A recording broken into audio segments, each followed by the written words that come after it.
通はね足場板の厚みはこのぐらいあるんですけど、なんとこういう風に 15mm にカットしてくれたり、長さの幅をね整えてくれたりもするので、壁材とかにしても隙間もなくやれるので、もうめちゃめちゃ最高です。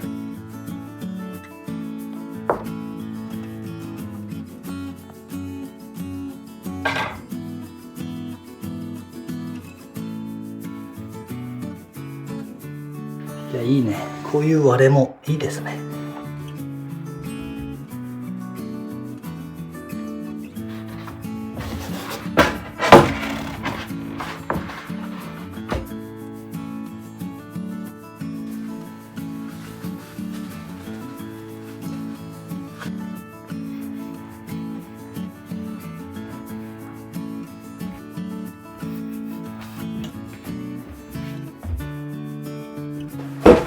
ペンキの跡とか、これサビの跡もありますね。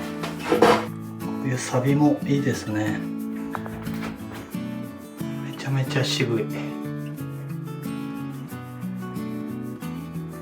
これザラザラに見えると思うんですけど、意外とねサラサラです。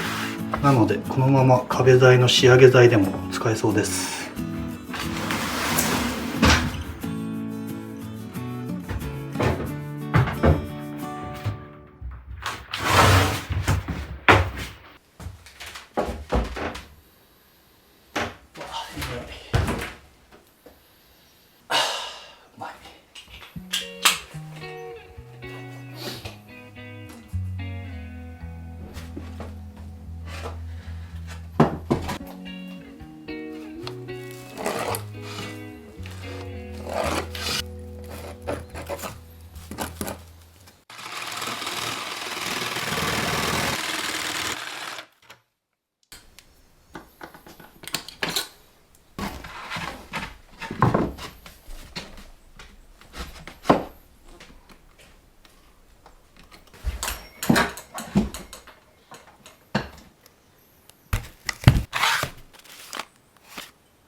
めちゃめちゃぴったり入りました。よかった。いいね。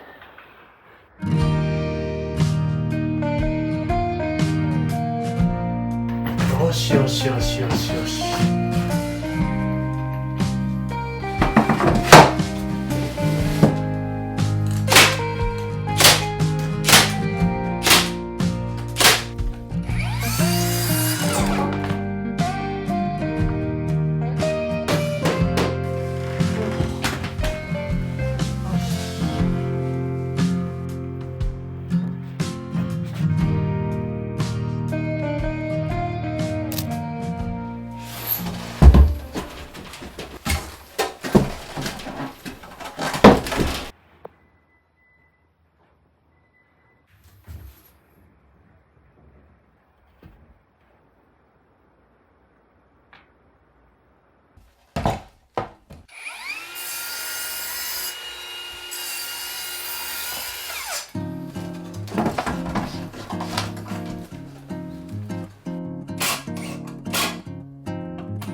よし、できた。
今日もお疲れ様でした。足場板は同じ1枚がなく、いろいろな板があって面白いです。やっと部屋の仕上げに入ってきたので、もう楽しくてずっとニヤニヤしてます。この境目までは漆喰を塗ったり、窓枠も後で作ろうと思います。ここの窓は古いので内窓とかも検討中です。とりあえず後回し。ウッドプロさんも提供いただきありがとうございます。最後にサイトを見ながら僕が使ったものやおすすめの板も紹介していきます。正面の壁に使った板はこちらです。厚みが薄めの 15mm で幅は 180mm にカットされたものです。厚みがある方が重厚感は出ますが、正面からなので薄くても気にならず、軽くて固定も簡単なのでおすすめです。右側の厚みが見える部分は重厚感を出したくて標準タイプのこちらを使用しました。横面が見えない場所は 180mm にカットされたものを使用してます。基本的には迷ったら普通の足場板がおすすめです。木の看板を作ったり、棚にしたり、壁の一部に何枚か貼ってみたり、いろいろな使い方ができるので、ぜひ使ってみてください。無料のサンプルもあります。あと気になっているのはサネ加工がされている足場板です。これがあると床材や隙間をなくしたい場所でも使えます。それ以外にもより古材の雰囲気がいい場合はワイルドグレードなどもあり、新品の板を古材風に加工したものもあり、サイトを見てるだけでもめちゃめちゃ面白くて、価格も木材と比べて良心的なのでおすすめです。次回、真夏の古民家にエアコン取り付けてみた。